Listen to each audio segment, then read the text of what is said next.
मरने से पहले दादाजी ने अपने पास रखी 100 अरब की बचत और 3 माचिस की तीलियां बाहर निकालीं। फिर उन्होंने मुझसे और यांग डी से कहा कि हम दोनों इनमें से सिर्फ एक चीज चुन सकते हैं। अपने पिछले जन्म में मैंने एक पल की भी देर नहीं की, मैंने सीधे 100 अरब की विरासत चुन ली, जबकि यांग डी के हिस्से में सिर्फ 3 माचिस की तीलियां आईं। लेकिन किसे पता था कि उन 3 तीलियों में इच्छाएं पूरी करने की शक्ति छिपी हुई थी। जैसे ही वह एक तीली जलाकर कोई विश मांगता, वह विश सच हो जाती। यांग डी हमारे माता पिता से नफरत करता था, क्योंकि उन्हें हमेशा लगता था कि वे मुझ पर ज्यादा प्यार लुटाते हैं। इसलिए सबसे पहले उसने यही विश मांगी कि हमारे माता पिता की दर्दनाक मौत हो जाए। उसी पल पिताजी को अचानक हार्ट अटैक आया और उनकी मौत हो गई, जबकि माँ अस्पताल जाते समय ट्रेन की टक्कर से उछलकर दूर जा गिरी और वहीं मर गईं। मैं गुस्से में रसोई से चाकू उठाकर सीधे यांग डी के पास हिसाब चुकता करने पहुंचा, लेकिन वह सिर्फ तिरस्कार से हंसा। दूसरी माचिस जलाई और विश मांगी कि मुझे म्यांमार के एक कंपाउंड में तस्करी करके ले जाया जाए, जिंदा चीर दिया जाए और बेहद दर्दनाक मौत मिले।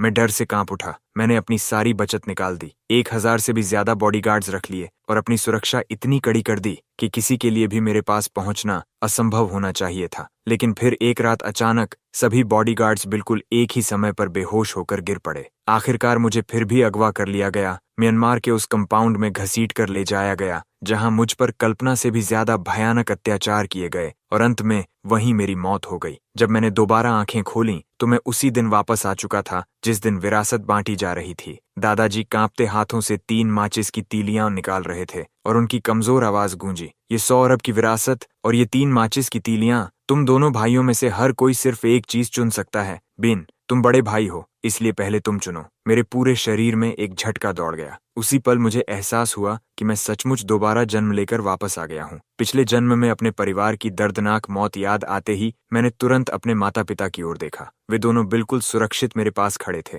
मुस्कुरा रहे थे और मुझे हौसला देते हुए सिर हिला रहे थे। इस बार मैंने बिल्कुल भी देर नहीं की। मैंने 3 माचिस की तीलियां चुन ली। पूरा कमरा वहीं स्तब्ध रह गया। क्या गुबिचौं पागल हो गया है? ये तो बस 3 साधारण माचिस की तीलियां हैं, सोने की छड़ें नहीं। और 100 अरब की पूरी विरासत वह अपने गोद लिए हुए छोटे भाई को दे रहा है। ऐसे समय पर संत बनने का नाटक कर रहा है। अगर इसे चुनना नहीं आता तो मुझे चुनने दो। दादाजी ने अविश्वास से मेरी तरफ देखा। क्या तुमसे गलती से गलत चीज चुन ली गई? तुम्हारे पिता का स्टार्टअप अभी अभी शुरू हुआ है और तुम्हारी माँ की तबीयत भी काफी समय से ठीक नहीं रहती। इस समय तुम्हारे परिवार को सबसे ज्यादा पैसों की जरूरत है। अच्छे बच्चे, मैं जानता हूँ कि तुम दयालु हो और हमेशा अपने छोटे भाई के बारे में सोचते हो, लेकिन अगर तुम विरासत ले भी लेते तो बाद में उसका आधा हिस्सा उसे दे सकते थे। इतना बड़ा त्याग करने की कोई जरूरत नहीं है। मैंने बिना जरा भी हिचकिचाए जवाब दिया। मुझे 3 माचिस की तीलियां ही चाहिए। मेरे छोटे भाई ने बचपन में ही अपने माता पिता खो दिए थे। उसकी जिंदगी मेरी जिंदगी से कहीं ज्यादा दुखद रही है। मुझे इस 100 अरब की विरासत का एक पैसा भी नहीं चाहिए। ये सब कुछ उसी को दे दीजिए। मेरा छोटा भाई खुशी से लगभग उछल पड़ा। उसने चेहरे पर घमंडी मुस्कान के साथ विरासत के कागजों पर तुरंत हस्ताक्षर कर दिए और फिर नकली एहसान जताते हुए बोला,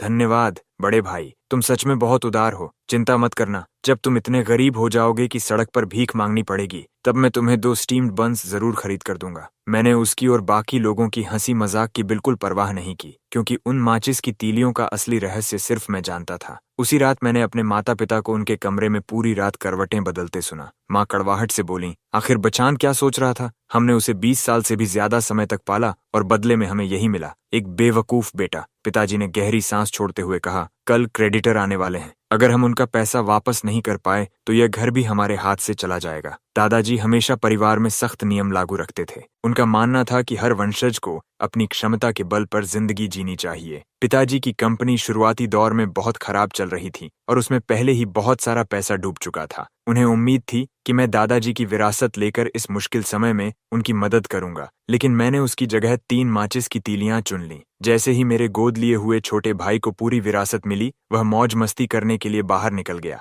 जैसे उसने जिंदगी की बाजी पहले ही जीत ली हो। अब उससे उम्मीद करना कि वह हमारे माता पिता का कर्ज चुकाएगा लगभग नामुमकिन था। माँ और पिताजी को पूरी रात चिंता में जागते देखकर मेरा दिल टूट गया। इसलिए मैंने चुपचाप पहली माचिस जलाई और विश मांगी। मैंने विश की कि माँ और पिताजी एक ही रात में अमीर बन जाएं। विश मांगने के बाद मैं राहत की सांस लेकर अपनी रजाई में लेट गया, लेकिन अगली सुबह तड़के ही माँ की चीख ने मुझे गहरी नींद से झकझोर कर उठा दिया। आग! आग लग गई! घर में आग लग गई! सब कुछ जलकर राख हो गया। आग की लपटें पड़ोसियों के घर तक भी फैल गई थीं। अब हमें उन्हें भी करोड़ों का कॉम्पेंसेशन देना था। पिताजी जमीन पर सिर पकड़कर बैठे थे। उनका पूरा शरीर इतनी बुरी तरह कांप रहा था कि ऐसा लग रहा था जैसे वह किसी भी पल गिर पड़ेंगे। मैंने अपनी मुट्ठी में जली हुई काली माचिस की तीली इतनी जोर से पकड़ ली कि मेरा पूरा शरीर ठंडा पड़ गया। ये कैसे हो सकता है? माँ पहले ही घबराई हुई थीं और जैसे ही उन्होंने मुझे यूं ही स्तब्ध खड़ा देखा, इतने दिनों से दबा हुआ उनका सारा गुस्सा एक साथ फूट पड़ा। ये सब तुम्हारी गलती है। अगर तुमने उन बेवकूफ माचिस की तीलियों को नहीं चुना होता, माचिस, आग, हम पूरी तरह बर्बाद हो गए। यही हमारी किस्मत है। अगर तुमने 100 अरब की विरासत चुनी होती तो आज ये सब कभी नहीं होता। माँ गुस्से से कांप रही थीं और ठीक से बोल भी नहीं पा रही थीं। पिताजी ने चुपचाप उन्हें अपनी बाहों में खींच लिया, थकान से अपनी आंखें बंद कर लीं और एक शब्द भी नहीं कहा। मेरा सिर चकराने लगा। मैंने तो साफ साफ विश मांगी थी कि माँ और पिताजी रातों रात अमीर बन जाएं। फिर उनके साथ सब कुछ उल्टा क्यों हो गया? क्या ऐसा हो सकता है कि मेरे दोबारा जन्म लेने की वजह से इस जीवन में हर विश उलटी पूरी हो रही हो? जैसे ही यह ख्याल मेरे मन में आया, मैं तुरंत अपने कमरे में भागा और दूसरी माचिस की तीली निकाल ली। लेकिन इससे पहले कि मैं विश मांग पाता, घर का मुख्य दरवाजा जोरदार धमाके के साथ लात मारकर खोल दिया गया। हम लोग तुम्हारा कर्ज वसूलने के लिए इतनी देर से इधर उधर भागते फिर रहे हैं और तुम लोग घर में आराम कर रहे हो। ये आखिरी चेतावनी है। अगर कल तक पैसा नहीं मिला तो मैं अपने हाथों से तुम्हारे हाथ काट दूंगा। पहले वाला लोन शार्क का कर्ज अभी तक चुकाया नहीं गया था और अब इस अचानक लगी आग ने माँ और पिताजी पर करोड़ों का कॉम्पेंसेशन भी लाद दिया था। मजबूरी में माँ और पिताजी ने मेरे गोद लिए हुए छोटे भाई को फोन किया। उन्होंने लगातार 10 बार कॉल किया, तब जाकर उसने फोन उठाया। माँ की आवाज पहले से ही कांप रही थी। बेटा, तुम्हारे पिताजी और मैं बहुत बड़ी मुसीबत में हैं। दादाजी ने तुम्हें 100 अरब की विरासत दी है। हम ज्यादा नहीं मांग रहे, हमें सिर्फ 3 करोड़ चाहिए। प्लीज, अगर हमने कर्ज नहीं चुकाया तो क्रेडिटर हमारे हाथ काट देंगे। उसके सोशल मीडिया पर उसने जो लिमिटेड एडिशन रोलेक्स अभी खरीदी थी, उसकी अकेले की कीमत ही 5 करोड़ थी। लेकिन जब उसने हमारे माता पिता को मदद की भीख मांगते सुना तो उसने सिर्फ एक लंबी सांस ली और बेबस बनने का नाटक करने लगा। माँ, पिताजी, ऐसा नहीं है कि मैं आपको देना नहीं चाहता, लेकिन यह विरासत दादाजी ने खास तौर पर मेरे लिए छोड़ी है। मैं इसे यूं ही खर्च नहीं कर सकता। अगर किसी को दोष देना है तो मेरे बड़े भाई को दो, जिसने उस समय सिर्फ 3 माचिस की तीलियां चुनी थीं। माँ और पिताजी अभी कुछ और कहना चाहते थे, लेकिन उसने उनकी बात पूरी होने से पहले ही फोन काट दिया। उसके तुरंत बाद मेरे गोद लिए हुए भाई ने एक और पोस्ट डाल दी। उसकी गोद में एक छोटा सा कुत्ता था और उसके सिर पर शुद्ध सोने का एक छोटा क्राउन रखा हुआ था। कैप्शन में लिखा था, पैसा सिर्फ उन्हीं पर खर्च करना चाहिए जो उसके लायक हों। ये देखकर माँ और पिताजी गुस्से से पूरे कांपने लगे। अगले दिन लोन शार्क का पैसा चुकाने के लिए मैंने बचपन से जमा किए हुए अपने सारे स्नीकर्स बेच दिए, यहाँ तक कि अपना मोबाइल भी बेच दिया और उसकी जगह कुछ 100 युएन का एक सेकंड हैंड फोन खरीद लिया। माँ ने अपनी शादी के सारे गहने बेच दिए और पिताजी ने कार भी बेच दी। बहुत मुश्किलों के बाद हम किसी तरह कई मिलियन युएन इकट्ठा कर पाए। पिताजी की कसकर सिकुड़ी हुई भौहें आखिर थोड़ी ढीली पड़ी। इतना पैसा शायद कल का लोन शार्क का भुगतान करने के लिए किसी तरह काफी हो जाएगा। माँ भी थोड़ी शांत हुई। फिर उन्होंने मेरी तरफ देखा और गंभीरता से बोली, बेकन, आज सुबह मैं अपनी भावनाओं पर काबू नहीं रख सकी और सारा गुस्सा तुम पर निकाल दिया। मुझे पता है कि इसमें तुम्हारी कोई गलती नहीं थी। मुझे माफ कर दो। माँ तुमसे माफी मांग रही है। मेरी नाक भर आई और मेरी आंखों से आंसू निकलने ही वाले थे। शायद सच में मुझसे गलत चुनाव हो गया था। ठीक है, जाने दीजिए। जो हो गया सो हो गया। पैसा मर चुका है, लेकिन इंसान अभी जिंदा है। अगर उस 100 अरब की दौलत को खोकर हमें उसका असली चेहरा देखने को मिल गया तो शायद यह सौदा इतना बुरा भी नहीं था। किसने सोचा था कि जिस बच्चे पर हमें कभी तरस आया था,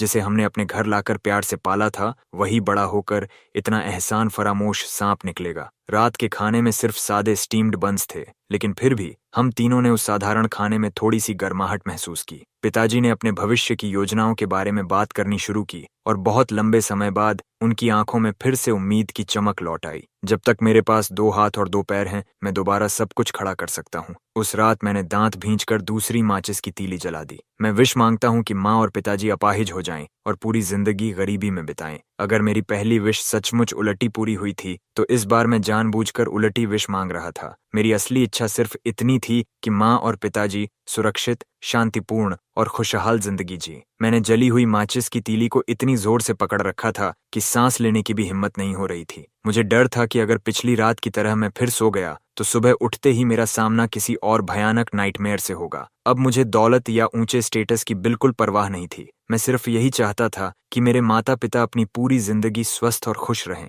मैं सुबह 5 बजे तक जागता रहा। तभी अचानक थकान की एक जबरदस्त लहर मेरे पूरे शरीर पर टूट पड़ी। मेरा शरीर लड़खड़ा गया। कुछ पल के लिए मेरी नजर धुंधली हो गई और मैं बेहोश हो गया। जब मेरी आंख खुली, पूरा घर बिल्कुल शांत था। मेरा दिल जोर जोर से धड़कने लगा। मैं धीरे धीरे माता पिता के कमरे तक गया और दरवाजे से अंदर झांका। माँ और पिताजी दोनों आराम से सो रहे थे। यह देखकर मैंने राहत की सांस ली, लेकिन जैसे ही मैं वापस अपने कमरे की ओर मुड़ने वाला था, उनके कमरे से एक साथ दो भयानक चीखें गूंज उठीं। मैं तुरंत दरवाजा खोलकर अंदर भागा और वह दृश्य देखकर लगभग बेहोश हो गया। कुछ ही पल पहले दोनों बिल्कुल ठीक थे, लेकिन अब उनके पैरों की सभी उंगलियां पूरी तरह काली पड़ चुकी थीं। वे अपने पैरों को पकड़कर दर्द से चीख रहे थे। मेरा सिर सुन्न पड़ गया और मैंने घबराकर तुरंत इमरजेंसी नंबर पर कॉल किया। जब तक डॉक्टर पहुंचे, काला पड़ चुका हिस्सा उनके पैरों की उंगलियों से बढ़ते बढ़ते शरीर के निचले आधे हिस्से तक फैल चुका था। डॉक्टर का चेहरा गंभीर हो गया। स्थिति बहुत तेजी से बिगड़ रही है, तुरंत एम्पुटेशन की तैयारी कीजिए। मैं वहीं लगभग गिर पड़ा।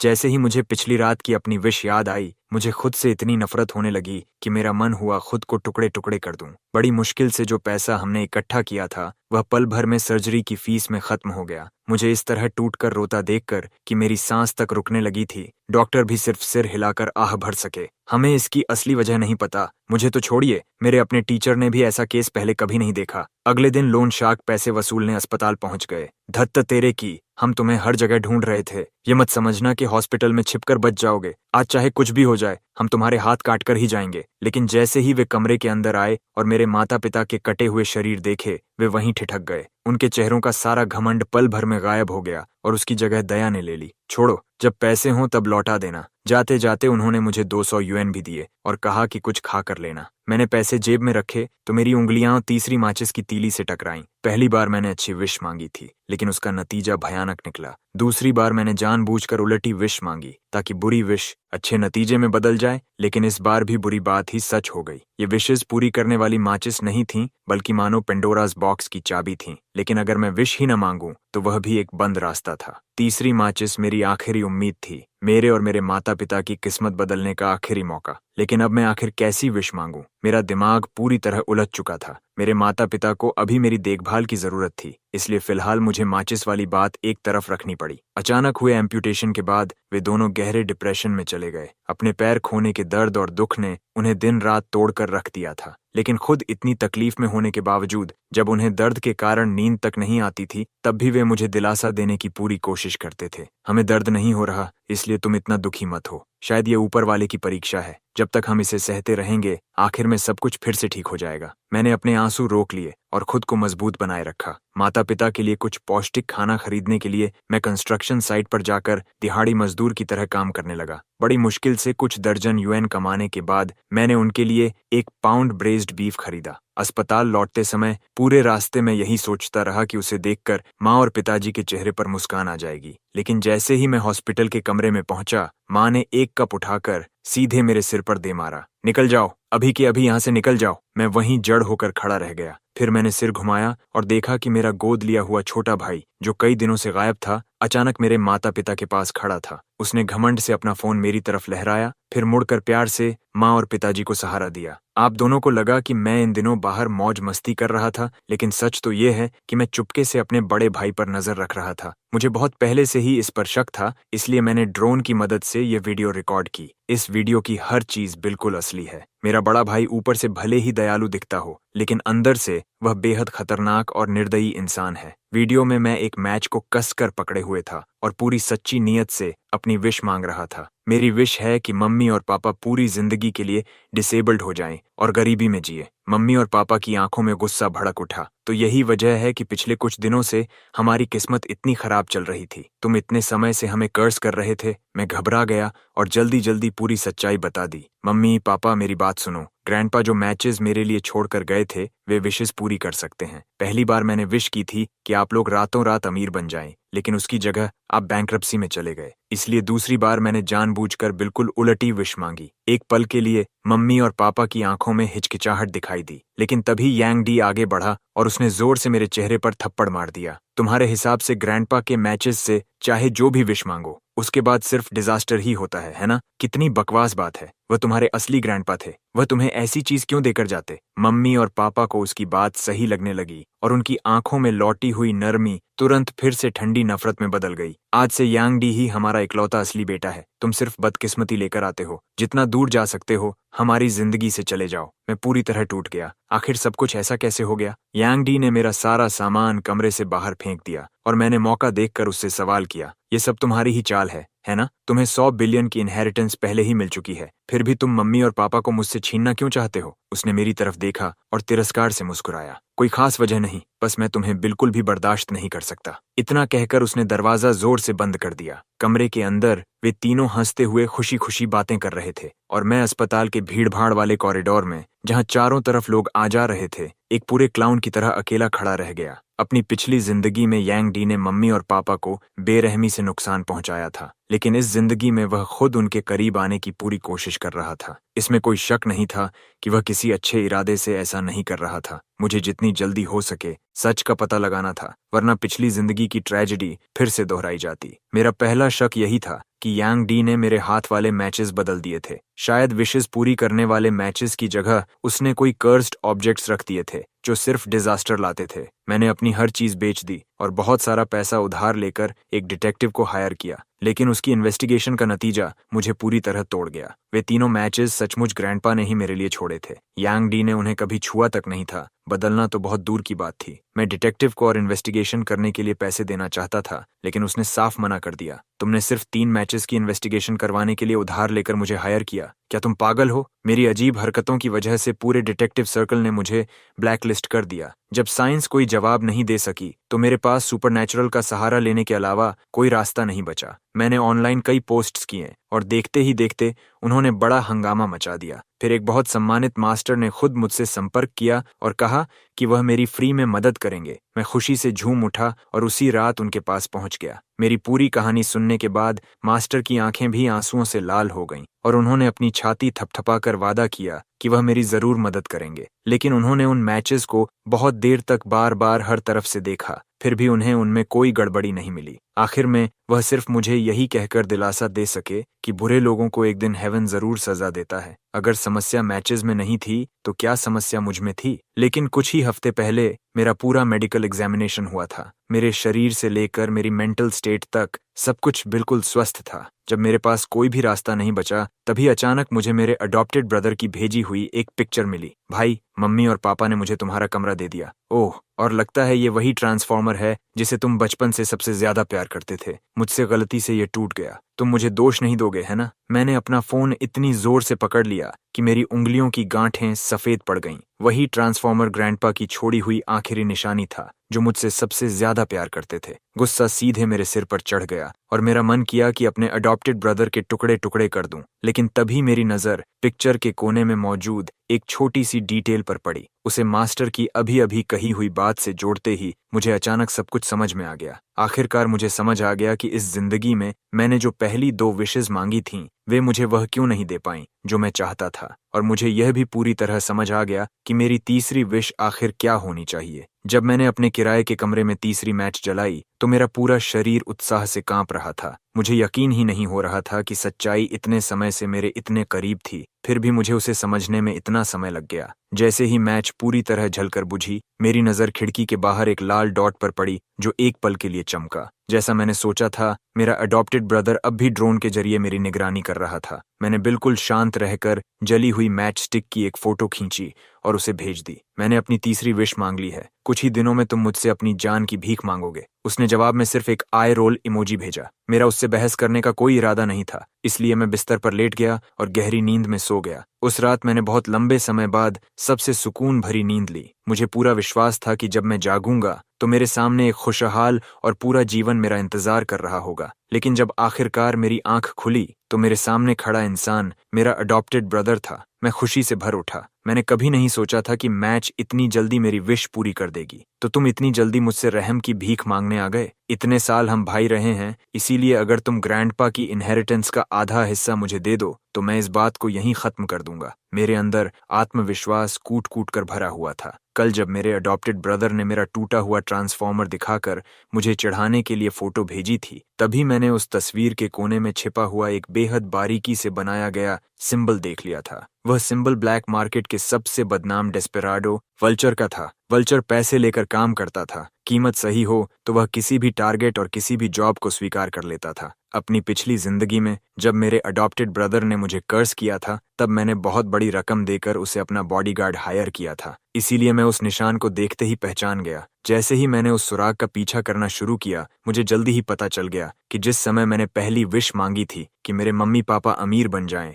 ठीक उसके तुरंत बाद मेरे अडॉप्टेड ब्रदर ने ब्लैक मार्केट पर एक ऑर्डर दिया था। सच तो यह था कि मेरी पहली विश वास्तव में पूरी हो चुकी थी। वह मेजर शेयर होल्डर जिसने पापा की कंपनी में 1 बिलियन इन्वेस्ट करने का वादा किया था, उसने पैसे लेकर अपने लोगों को पहले ही भेज दिया था। लेकिन रास्ते में ही मेरे अडॉप्टेड ब्रदर द्वारा हायर किए गए मर्सिनरीज ने वह पूरी रकम लूट ली। इतना ही नहीं, मेरे मम्मी पापा के घर से जुड़ी वह भीषण फायर भी वल्चर का ही काम थी। पहली मैच ने सचमुच मेरी विश पूरी की थी। बेवकूफ मैं था जिसने अपने अडॉप्टेड ब्रदर की बातों में आकर ये मान लिया कि विशेस उल्टे तरीके से पूरी होती हैं। इसलिए दूसरी बार मैंने जानबूझकर बिल्कुल उलटी विश मांगी। लेकिन मैचेस को इस बात से कोई फर्क नहीं पड़ता था कि विश अच्छी है या बुरी। मैं जो भी विश मांगता, मैच उसे पूरा कर देती। यही वजह थी कि दूसरी बार मेरे मम्मी पापा सचमुच डिसेबल्ड हो गए। मास्टर का मतलब भी यही था जब उन्होंने कहा था कि मैचेस में कोई समस्या नहीं है। सच्चाई जानने के बाद मैंने पूरी उम्मीद और विश्वास के साथ अपनी तीसरी विश मांगी थी, और जैसा मैंने सोचा था,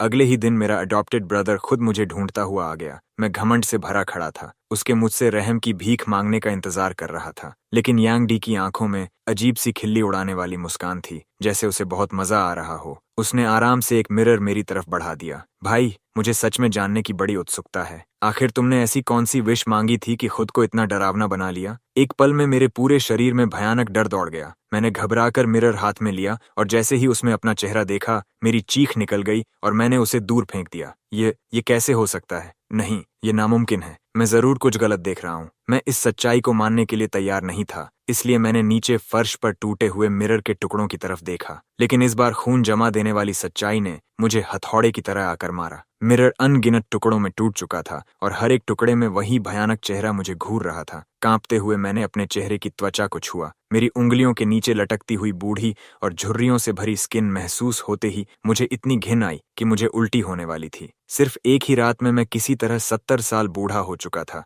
यह असंभव था। मैं तो विशेस के पीछे छिपा पूरा नियम समझ चुका था। फिर भी मेरी तीसरी विश क्यों नाकाम हो गई? यांग डी ने भी ऐसा चेहरा बनाया जैसे वह सच में हैरान हो। कितनी अजीब बात है। ये मैचेस इंसान की कोई भी विश पूरी कर सकती हैं, फिर भी न जाने कैसे तुमने खुद को ही एक मॉन्स्टर बना लिया। भाई, कहीं ऐसा तो नहीं कि तुम्हें कोई अजीब सा ऑब्सेशन हो? उसकी बात सुनते ही मेरा दिल ऐसे मरोड़ खाने लगा जैसे किसी ने उसे पकड़कर पूरी ताकत से निचोड़ दिया हो। अगर सचमुच मैचेस में कोई खराबी नहीं थी तो मेरी तीसरी विश जरूर पूरी होनी चाहिए थी। मैंने विश मांगी थी कि यांग डी को उसके किए की सजा मिले। फिर वह सारी सजा उल्टा मुझ पर ही क्यों आ गिरी? मैं झपट कर उसके पास पहुंचा और उसका कॉलर पकड़ लिया। ये सब तुम्हारी ही चाल है ना? क्या तुमने किसी तरह का डार्क ट्रिक इस्तेमाल किया ताकि सारी सजा पलटकर मुझ पर आ जाए? यांग डी ने एक एक करके मेरी उंगलियां अपने कॉलर से हटाईं और तिरस्कार भरी नजर से मुझे देखा। Dark trick? तुम्हारे जैसे इंसान पर इतनी एडवांस्ड चीज इस्तेमाल करने की भी जरूरत नहीं पड़ती। फिर उसके चेहरे पर एक ठंडी मुस्कान फैल गई। भाई, वैसे भी अब तुम मरने ही वाले हो, इसलिए तुम्हें एक राज बता देता हूँ।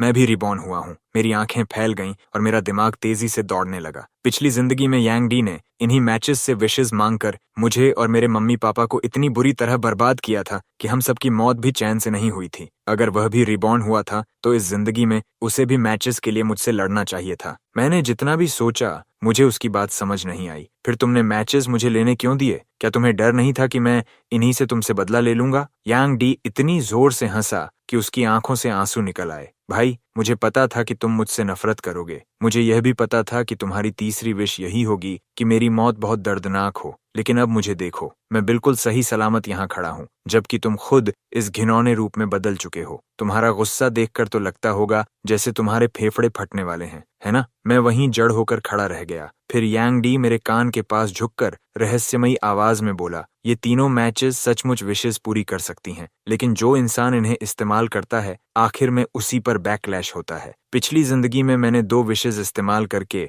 तुम्हें और मम्मी पापा को बेहद दर्दनाक मौत दिलाई थी, लेकिन तुम्हारी मौत के कुछ समय बाद ही मेरा पूरा शरीर सड़ने लगा। मैंने तीसरी विश से खुद को ठीक करने की भी कोशिश की, लेकिन उसका भी कोई फायदा नहीं हुआ। तभी मुझे असली सच्चाई पता चली। जो भी इंसान मैचेस का इस्तेमाल करता है उसे बैकलैश जरूर झेलना पड़ता है। वह बोलते बोलते और भी ज्यादा एक्साइटेड होता जा रहा था। इसीलिए इस जिंदगी में मैंने जानबूझकर मैचेस तुम्हें लेने दिए। मैं सिर्फ यह देखना चाहता था कि तुम विशेष मांगो और फिर उसी बैकलैश का शिकार बनो जैसे पिछली जिंदगी में मैं बना था। तुम्हारा पूरा शरीर धीरे धीरे सड़ता रहेगा और तुम असहनीय दर्द में तड़पते हुए जिंदा रहोगे। यांग डी ने अपना फोन उठाकर मेरी बदहाल हालत की रिकॉर्डिंग शुरू कर दी और हंसते हुए बोला, भाई, अगले 10 सालों में आज जितने ठीक दिख रहे हो उससे बेहतर कभी नहीं दिखोगे, इसलिए तुम्हारी यह आखिरी ठीक ठाक शक्ल अच्छी तरह रिकॉर्ड कर लेता हूँ। आने वाले पूरे 10 सालों में तुम्हारे शरीर की हर चीज, हड्डियों से लेकर बालों तक थोड़ा थोड़ा करके सड़ती जाएगी। हर दिन तुम असहनीय पीड़ा में जियोगे और अगर तुम सुइसाइड करने की कोशिश भी करोगे तब भी मर नहीं पाओगे। तुम्हें न ठीक से जीने दिया जाएगा और न ही मरने दिया जाएगा। पिछली जिंदगी में यही दर्द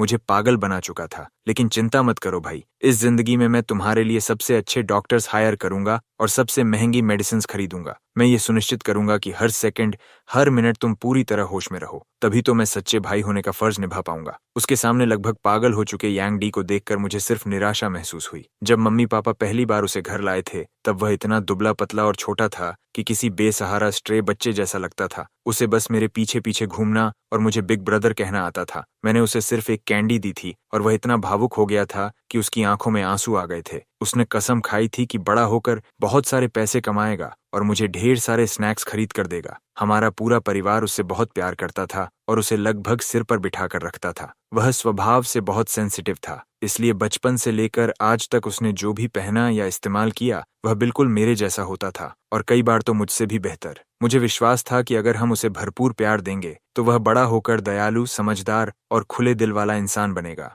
लेकिन मैं गलत था। कुछ लोग जन्म से ही अंदर से सड़े हुए होते हैं। तभी मैंने एक ही झटके में अपने चेहरे पर लगी इंसानी स्किन मास्क उतार फेंकी। यांग डी की हंसी उसी पल रुक गई। उसकी आंखें इतनी फैल गईं कि जैसे बाहर निकल पड़ेंगी। मैं धीरे धीरे अपनी पॉकेट से एक मैच निकालकर उसकी तरफ लहराने लगा। वह सिर्फ एक साधारण मैच थी। असली तीसरी मैच तो मैंने अब तक इस्तेमाल ही नहीं की थी। मेरे पास अभी भी एक विश बची हुई थी। तो बताओ, इस बार तुम्हारे हिसाब से मैं क्या विश मांगने वाला हूँ? यांग डी के चेहरे का रंग एक पल के लिए उड़ गया, लेकिन उसने जल्दी ही खुद को संभाल लिया। क्या तुम्हें बैकलैश से डर नहीं लगता? मैं मुस्कुराया और धीरे से सिर हिलाया। अब तक भी तुम्हें असली बात समझ नहीं आई। तुम्हारी पिछली जिंदगी में तुम्हें बैकलैश इसलिए झेलना पड़ा क्योंकि तुमने मैचेस का इस्तेमाल लोगों को नुकसान पहुंचाने के लिए किया था। तुमने बहुत सारे पाप किए थे, इसलिए तुम्हें उसकी सजा मिली। सिर्फ विश मांगने से बैकलैश नहीं होता। इस जिंदगी में भले ही मैंने अपनी दूसरी विश से मम्मी पापा को डिसेबल्ड बना दिया था, लेकिन मैंने ऐसा सिर्फ इसलिए किया क्योंकि मुझे गलती से लगा था कि विशेस उल्टे तरीके से पूरी होती हैं। उसे जानबूझकर किया गया पाप नहीं माना जा सकता।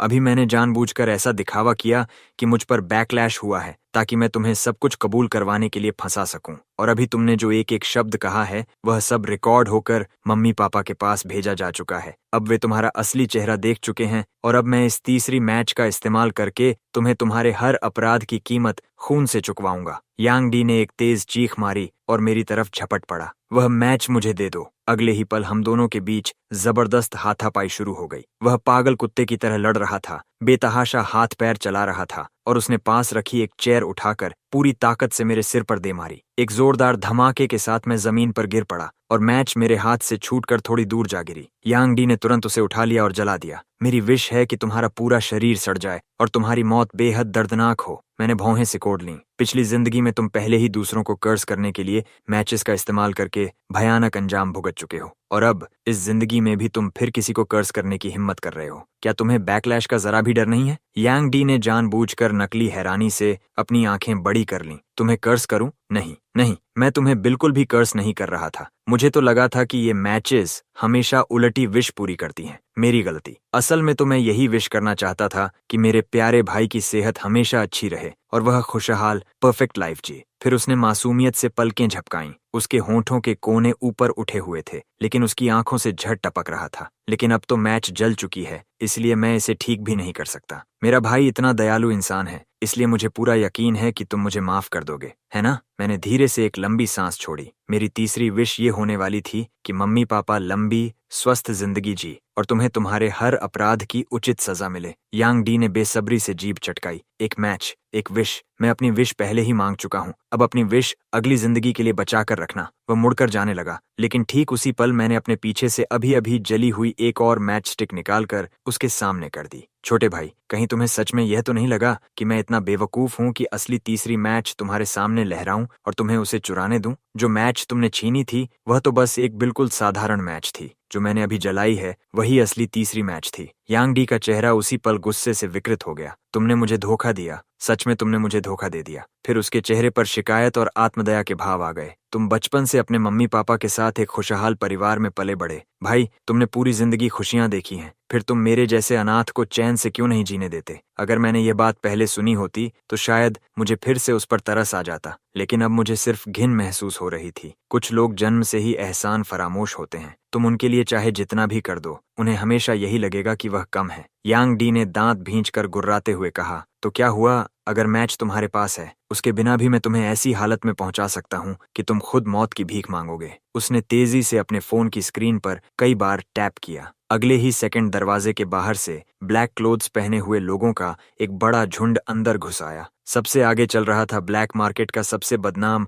डेस्पेराडो वल्चर। यंग मास्टर, आपका क्या ऑर्डर है? यांग डी ने सीधे मेरी तरफ उंगली कर दी। मैंने सुना है लोगों को तोड़ने में तुम सबसे माहिर हो। तुम्हारे सामने सबसे मजबूत इंसान भी ट्रेनिंग के बाद कुत्ता बन जाता है। मैं चाहता हूं कि तुम मेरे भाई को अच्छी तरह टॉर्चर करो, जितना ज्यादा क्रूर हो सके उतना अच्छा। शुरुआत उसके चेहरे पर गैसोलीन डालकर उसे जलाने से करो। मुझे उसका वह सिडक्टिव चेहरा सबसे ज्यादा नफरत दिलाता है। सिडक्टिव? मैं पूरी तरह सन्न रह गया। मैं तो पूरी जिंदगी एक शट इन नर्ड रहा था। मैंने आखिर कब किसी को सिड्यूस किया था? मेरे चेहरे पर फैली उलझन देखकर यांग डी ने आखिर वह सारी जलन उगल दी जो उसने सालों से अपने दिल में दबा कर रखी थी। तुमने इतनी सारी लड़कियों को अपनी तरफ आकर्षित किया कि तुम्हें खुद याद भी नहीं कि वे कौन थीं। किंडरगार्टन में एक अमीर लड़की मुझे बहुत पसंद करती थी, लेकिन फिर तुम उसके पास गए और उससे बस कुछ बातें की। उसके बाद उसने मुझसे दोबारा कभी बात ही नहीं की। अगर तुम बीच में नहीं आते तो मैं बहुत पहले ही किसी अमीर परिवार में शादी करके एक सम्मानित यंग मास्टर बन चुका होता। मुझे इस परिवार में रहकर हर जगह लोगों की नजर में छोटा महसूस नहीं करना पड़ता। जिस पल उसने यह कहा, मुझे आखिरकार सब समझ आ गया और मेरा मन हुआ कि अपनी आंखें घुमा लूं। उस अमीर लड़की का परिवार गंदे और गैर कानूनी धंधों में शामिल था। जब मैंने देखा कि वह यांग डी के करीब आ रही है तो मुझे डर हुआ कि कहीं वह किसी खतरनाक मामले में न फंस जाए। इसीलिए मैंने उसे उससे दूर रहने की चेतावनी दी थी। मैंने कभी नहीं सोचा था कि वह इतनी छोटी सी बात का इतने सालों तक बदला अपने दिल में रखेगा। मैंने उसकी तरफ देखा और सपाट आवाज में कहा, क्या तुम्हें यह भी पता है कि बाद में उसके पूरे परिवार को चाइल्ड ट्रैफिकिंग के आरोप में गिरफ्तार कर लिया गया था? लेकिन यंग डी ने मेरी एक भी बात नहीं सुनी। उसके दिमाग में मैं हमेशा वही बड़ा भाई था जो उसे कभी सफल होते नहीं देख सकता था। जल्दी करो और मेरे भाई का चेहरा जला दो, वह चिल्लाया। काले कपड़ों वाले आदमी जोर से बोले और एक बड़ा सा गैसोलीन का ड्रम बाहर लाए, लेकिन अगले ही पल उसमें भरा सारा गैसोलीन यंग डी के ऊपर उड़ेल दिया गया। वह अविश्वास से चीख पड़ा, बेवकूफों, क्या तुम अंधे हो? मैंने कहा था मेरे भाई का चेहरा बिगाड़ो, मेरा नहीं। वल्चर, जो कुछ ही पल पहले उसके सामने झुक झुक कर बात कर रहा था,